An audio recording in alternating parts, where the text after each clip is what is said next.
যেই শীর্ষ সামরিক কর্মকর্তারা দেশ ত্যাগ করেছেন, তারা সেই অবস্থা দেশ ত্যাগ করেছেন যখন তাদের পাসপোর্ট বাতিল ছিল, তাদের নামে ওয়ারেন্ট ছিল।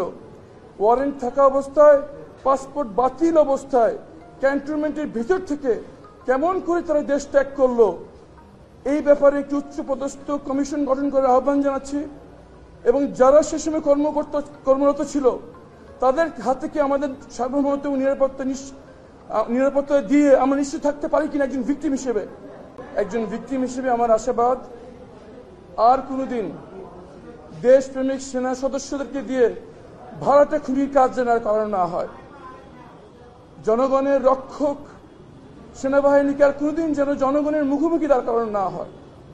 আমাদের সার্বভৌমত্বের রক্ষক সেনাবাহিনী যেন আর কোনোদিন কোনো আধিপত্য শক্তির পুতুল না হয়ে যায়, সেই নিশ্চিত হবে বিচারের মাধ্যমে আমার বিশ্বাস।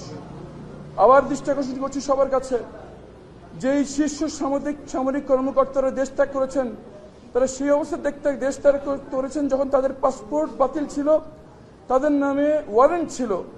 ওয়ারেন্ট থাকা অবস্থায়, পাসপোর্ট বাতিল অবস্থায় ক্যান্টনমেন্টের ভিতর থেকে কেমন করে তারা দেশ ত্যাগ করলো, এই ব্যাপারে একটি উচ্চপদস্থ কমিশন গঠন করার আহ্বান জানাচ্ছি। এবং যারা সে সময় কর্মরত ছিল, তাদের হাত থেকে আমাদের সার্বভৌমত্ব এবং নিরাপত্তা দিয়ে আমরা নিশ্চিত থাকতে পারি কিনা একজন ভিকটিম হিসেবে, এই বিষয়ে আমি অন্তর্বর্তী সরকারের আহ্বান জানাচ্ছি যে যারা দায়িত্বরত ছিল, যাদের ওয়াচে, যাদের তত্ত্বাবধানে থাকা অবস্থায় তারা দেশ ত্যাগ করেছে, তাদেরকেও জবাবদিহির আয়ত্তে আনা উচিত, যাতে যাদের বিচার হচ্ছে এবং যারা দেশ ত্যাগ করেছে তারা যেন কোনোভাবে এই বিচারকে প্রভাবিত করতে না পারে।